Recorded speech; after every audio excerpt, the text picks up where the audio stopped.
So at omnes, today we will be learning from Chapter 22 of Wheelock, which includes fifth declension nouns, ablative of place where, and a review of the uses of the ablative.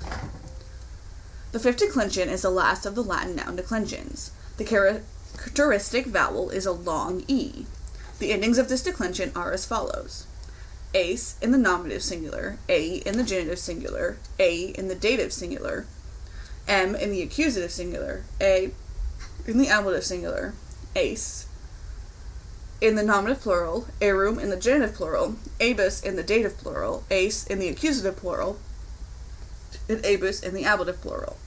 The E is long in the genitive and dative if it is preceded by a vowel, as in the fifth declension noun, diace, da, but short if it is preceded by a consonant, as in race, rei. Every single one of these nouns is feminine, except diace and its compound meridiace, which are masculine.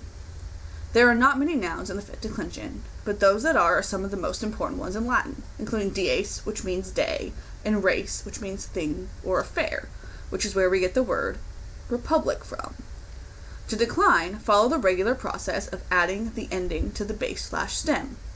The declension of diace would be as follows: diace in the nominative singular, da in the genitive singular, da in the dative singular, dm in the accusative singular, da in the ablative singular, diace in the nominative plural, diarum in the genitive plural, diabus in the dative plural, diace in the accusative plural, and diabus in the ablative plural. The declension is the same for race, rei, except the E in the genitive and dative is short. This chapter also introduces the ablative of place where. This construction describes where something or someone is located, or where an action is occurring. It is identified as a noun in the ablative with in or sub, and is translated as in or under the noun. In the example, in magna casa vivunt, they live in a big house, in magna casa is the ablative of place where, and is translated as in a large house. In the example of navis sub aqua fuit, the ship was under the water, sub aqua is the ablative of place where, and is translated as underwater. Finally, let's just review all of the uses of the ablative that we have learned so far. First, let's start with the ones that use a preposition. Cum plus the ablative is used to indicate accompaniment, that is, with whom the action of the verb is being completed. It is usually used of people. Cum plus the ablative is also used to indicate manner, that is, how the action of the verb is completed.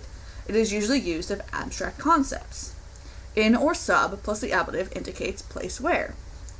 Ab, de, or ex plus the ablative indicates the place from where a person or thing is coming, and is usually used with verbs of motion. Ab, de, ex is also used with the ablative to indicate separation, or from where a thing is separate. Ab plus the ablative with the passive verb indicates who is doing the action of the passive verb. Finally, ex or de plus the ablative with a cardinal number indicates the group from which that number comes. There are 4 ablative uses which don't use prepositions. Means or instrument indicates the thing through which an action is done. Manner is indicated without the preposition cum when an adjective is used. The time within which indicates when an action took place. And finally, separation occurs without a preposition, especially with the ideas of freeing, lacking, or depriving. That's all for this chapter and this semester.